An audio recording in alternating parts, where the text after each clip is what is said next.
रात के 2 बज रहे थे। अरविंद जी गहरी नींद में सो रहे थे। तभी फोन की घंटी बजी। फोन की घंटी सुनकर उनकी पत्नी अलका भी जाग गई। इतनी रात किसका फोन आया होगा? अरविंद जी ने उठकर फोन देखा। किसी अनजाने नंबर से फोन था। उन्होंने फोन उठाया। दूसरी तरफ से एक भारी भरकम आवाज में किसी ने कहा, आप सुमन जी के रिश्तेदार हैं? अरविंद जी ने कहा, हाँ जी, मैं उनका भाई बोल रहा हूँ। क्या बात है, आप कौन हैं?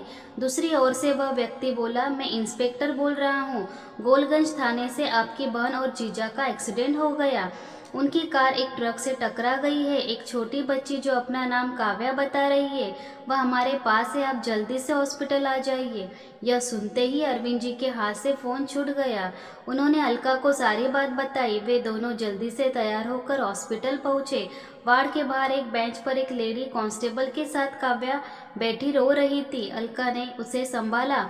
अरविंद जी अंदर गए। वहाँ इंस्पेक्टर और डॉक्टर दोनों खड़े थे। उन्होंने बताया कि उनकी बहन और जीजा अब इस दुनिया में नहीं रहे। यह सुनकर अरविंद जी रोने लगे। वो अपनी बहन से बहुत प्यार करते थे। डॉक्टर ने उन्हें संभाला और कहा, आपको हिम्मत से काम लेना होगा। उस बच्ची को भी आपको संभालना है। कुछ दिन में अपने आप को संभालकर अरविंद जी ने सभी रिश्तेदारों को फोन करना शुरू किया। इस बीच पुलिस ने दोनों को पोस्टमार्टम के लिए भेज दिया। सुमन की ससुराल में कोई नहीं था, इसलिए अरविंद जी ने दोनों का अंतिम संस्कार किया। अब काव्या की जिम्मेदारी उनके कंधों पर आ गई थी। काव्या को वे अपने साथ घर ले आए। काव्या दिन भर गुमसुम बैठी रहती थी। अलका उसे संभालती थी, लेकिन वह उस हादसे को भूल नहीं पा रही थी। एक दिन अलका ने कहा, सुनो जी, क्या हम जीवन भर काव्या का बोझ उठाते रहेंगे? इसे किसी अनाथालय में भेज देते हैं। यह सुनकर अरविंद जी गुस्से में बोले, ये क्या बकवास कर रही हो? वो मेरी सगी भांजी, मेरी बहन की बेटी है, वो मेरे साथ रहेगी। अलका बोली, अपना खर्च तो ठीक से चल नहीं रहा, इसे कहाँ से खिलाएंगे? अरविंद जी ने कहा, ये समझ लो अब हमारे 3 बच्चे हैं। अलका ने गुस्से में कहा, आपको ये भी समझना होगा कि इसकी पढ़ाई शादी भी करनी पड़ेगी। कहाँ से हो ये सब? अरविंद जी ने कहा, सब हो जाएगा, ऊपर वाला सब इंतजाम करेगा। तुम बेकार की बातें मत करो। अगर ये तुम्हारी बहन की बेटी होती तो क्या इसे अनाथ आश्रम में भेज देती? अलका चुप रह गई, लेकिन अब वो काव्या से मन ही मन नफरत करती थी। सब अरविंद जी के ऑफिस जाने के बाद काव्या से पूरे घर का काम करवाती थी। काव्या को उसके माता पिता ने बहुत लाड प्यार से पाला था, लेकिन मामी उसे रोज मारती थी। वो पैसों की तंगी का सारा गुस्सा काव्या पर निकालती थी। काव्या हर दिन सोचती कि काश वो भी अपने माता पिता के साथ मर जाती। यह जिंदगी तो नरक से भी ज्यादा दुखदाई है। एक दिन अरविंद जी दोपहर को घर आए। दरवाजा खुला था तो वे सीधे अंदर आ गए। उन्होंने देखा कि एक रोटी जल जाने पर अलका काव्या को मार रही थी। यह देखकर उनकी आंखों में आंसू आ गए। वे किचन में गए। अलका उन्हें देखकर डर गई। उसने कहा, खाना मैं बना रही थी, जरा फोन आ गया तो इसे एक रोटी सेकने को कहा। इसने उसे भी जला दिया।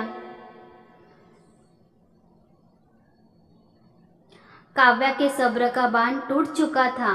वो बोली, मामा जी, मुझे अनाथ आश्रम में छोड़ आइए, मैं यहाँ नहीं रहना चाहती। मामी मुझसे सारा काम करवाती है और हर दिन कम से कम 2 बार मुझे मारती है। इससे तो अच्छा होता मैं भी मर जाती। अलका अंदर से डंडा लेकर आई। अब झूठ बोलकर हम दोनों में लड़ाई करवाना चाहती है? रुक, मैं तुझे बताती हूँ। अरविंद जी की आंखों से आंसू बह रहे थे। वे बोले, खबरदार जो इसे हाथ भी लगाया। बेटी, मुझे माफ कर दे। आज मेरी बहन भी मुझे कोस रही होगी। तू चल मेरे साथ, अपने कपड़े एक बैग में लगा ले। अलका बहुत खुश हो गई। हाँ हाँ ठीक है, इसे अनाथ आश्रम में छोड़ाओ, मैं भी चैन से रहूँगी। अरविंद जी बोले, अब तुम चैन से रहो, हम जा रहे हैं। कुछ देर बाद दोनों घर से निकल गए। काव्या रो रही थी। अरविंद जी सीधे रेलवे स्टेशन पहुंच गए। काव्या बोली, मामा जी, क्या अनाथ आश्रम दूसरे शहर में है? अरविंद जी बोले, नहीं बेटी, अब हम किसी अनाथ आश्रम में नहीं जा रहे हैं। मेरे गांव में एक छोटा सा मकान है, हम वहीं रहेंगे। मैं तेरे साथ रहूँगा। उसके बारे में तेरी मामी को भी कुछ नहीं पता। मैंने भी तेरे साथ वो घर छोड़ दिया। जहाँ इंसानों की कद्र नहीं, वहाँ मैं नहीं रह सकता। अब बस मेरी जिंदगी का मकसद तेरा पालन पोषण करना है। काव्या यह सुनकर बोली, लेकिन मामा, मामी का क्या होगा? अरविंद जी बोले, बेटी, उसे एहसास होने दे कि जब कोई अकेला रह जाता है तो उस पर क्या बीतती है। वैसे उसके मायके वाले उसे संभाल लेंगे, तू चिंता मत कर। काव्या ने कहा, मामा, मेरे कारण आपको भी परेशानी उठानी पड़ रही है, मुझे कहीं छोड़ आइए। अरविंद जी बोले, कल जब मैं ऊपर जाऊंगा तो अपनी बहन और तेरी माँ को क्या मुँह दिखाऊंगा, ये सोचा है तूने? बस अब कुछ मत बोल, मैं तेरा पालन पोषण कर तेरी शादी करूँगा। यही मेरे जीवन का मकसद बन गया है। ट्रेन से उतरकर दोनों गांव के लिए एक तांगे सवार हो जाते हैं। गांव में एक छोटा सा मकान था। अरविंद जी ने काव्या को एक कुर्सी पर बिठाया और खुद उसकी सफाई करने में जुट गए। कुछ देर में दोनों को भूख लगी तो वे एक होटल पर पहुंच गए खाना खाने के बाद जब अरविंद जी पैसे देने गए तो होटल का मालिक रविंद्र बोला, भाई, क्यों शर्मिंदा कर रहा है? अपने बचपन के दोस्त को भूल गया? यह कहकर वह अरविंद जी के गले लग गया और बोला, और बता, इतने साल बाद गांव कैसे आया? अरविंद जी ने सारी बात बता दी। यह सुनकर रविंद्र बोला, एक काम कर, यही बस अड्डे के पास मेरी ज़मीन, वहाँ तू ऐसे होटल खोल दे, बहुत कमाई होगी। हम दोनों पार्टनरशिप में होटल चलाएंगे। मुझे कोई साथ देने वाला नहीं मिल रहा, अब तू आ गया, दोनों मिलकर होटल चलाएंगे। अरविंद जी ने दिन से ही होटल खोलने की तैयारी शुरू कर दी। दोनों कुछ पैसे लगाकर कुछ ही दिनों में एक होटल खोल लिया। उन्होंने काव्या का दाखिला एक अच्छे स्कूल में करा दिया।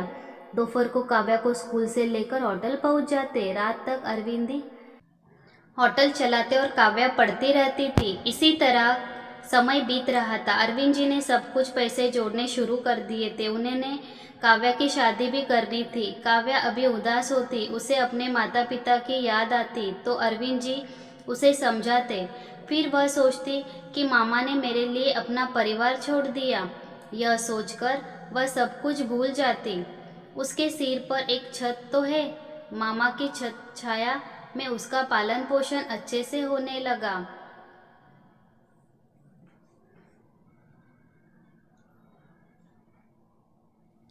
धीरे धीरे समय बीत गया। काव्या अब बड़ी हो गई। एक दिन रविंद्र ने अरविंद से कहा, भाई, अगर बुरा ना माने तो एक बात कहूँ। मैं अपने बेटे के लिए काव्या का हाथ मांगता हूँ। मेरा बेटा शहर में डॉक्टर बन गया है। मैं चाहता हूँ कि हम इस दोस्ती को रिश्तेदारी में बदल दें। अरविंद जी बहुत खुश हुए। उन्होंने काव्या से बात की, लड़के लड़की को मिलवाया। दोनों ने एक दूसरे को पसंद कर लिया। शादी की तैयारी शुरू हो गई। रविंद्र ने शर्त रखी थी कि वह दहेज नहीं लेगा, इसलिए अरविंद जी शादी में अच्छे से दावत और मेहमानों की आवभगत, उनके स्वागत की तैयारी करने लगे। एक दिन वे होटल पर पैसे गिन रहे थे, तभी किसी ने उन्हें पुकारा, कैसे हैं आप? उन्होंने पलटकर देखा तो सामने अलका खड़ी थी। बहुत कमज़ोर थी, सफ़ेद बाल उसके काले बालों के बीच में से झांक रहे थे। चेहरा मुरझाया हुआ था। एक पुरानी सी साड़ी पहने वह एक सूटकेस लिए उनके सामने खड़ी थी। उसकी आंखों में आंसू थे। अरविंद जी बोले, अरे अलका, तुम यहाँ का पता तुम्हें किसने दिया? अलका बोली, तुमने सभी रिश्तेदारों को शादी का कार्ड भेजा, उसमें से ही किसी ने मुझे तुम्हारा पता बता दिया। मुझे माफ़ कर दो, मेरी एक गलती की इतनी बड़ी सज़ा तुमने दे दी। बिना कुछ कहे मुझे छोड़कर चले आए। अरविंद जी ने कहा, अलका, उस समय मुझे अपनी बहन के लिए कुर्बानी देनी पड़ी। तुम कभी काव्या को कभी अपना नहीं मानती। मुझे मरकर अपनी बहन को मुंह दिखाना था। मैं क्या करता? इसलिए चुपचाप वहाँ से निकल आने में ही भलाई समझी। अलका बोली, हाँ, मुझे भी अपने किए की सज़ा मिल गई। तुम्हें ढूंढने के बाद जब तुम्हारा कोई पता नहीं मिला तो मैं अपने मायके चली गई। वहाँ मेरे भैया भाभी ने मेरे साथ वही व्यवहार किया जो मैंने काव्या के साथ किया था। मैं वहाँ से निकलकर एक अनाथ आश्रम में चली गई। वहाँ बच्चों की सेवा करने लगी। मुझे वहाँ 2 वक्त का खाना मिल जाता था।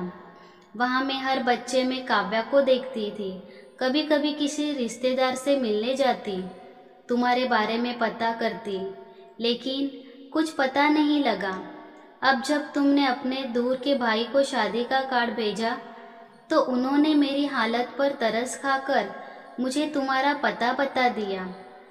क्या अब भी तुम मुझे माफ़ नहीं करोगे? मेरे पास अब उस अनाथ आश्रम के अलावा कोई ठिकाना नहीं है। मैं तुम पर अपना हक खो चुकी हूँ। अगर तुम मुझे माफ़ नहीं करोगे तो मुझे कोई अफसोस नहीं होगा।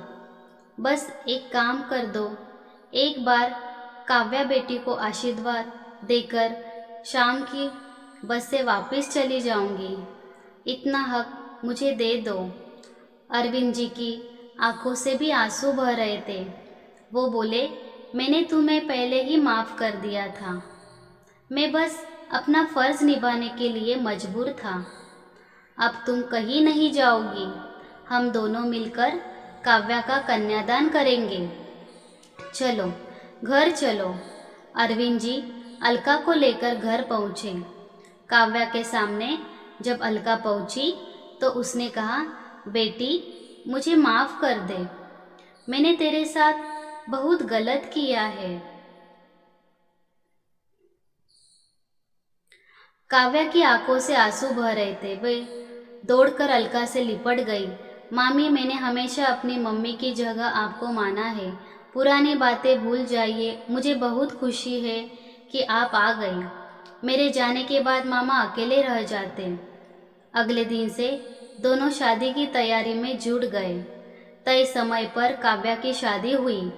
दोनों ने कन्यादान किया। काव्या ने विदा होने से पहले मामा के गले लगकर कहा, मामा जी, शायद मेरे पापा भी मेरे लिए इतना नहीं करते। आपने अपना पूरा जीवन मेरे लिए कुर्बान कर दिया।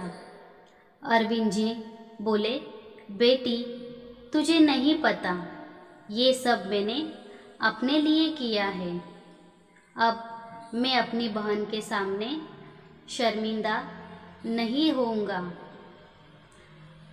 दोनों रोकर गले लग गए और काव्या अपने ससुराल चली गई।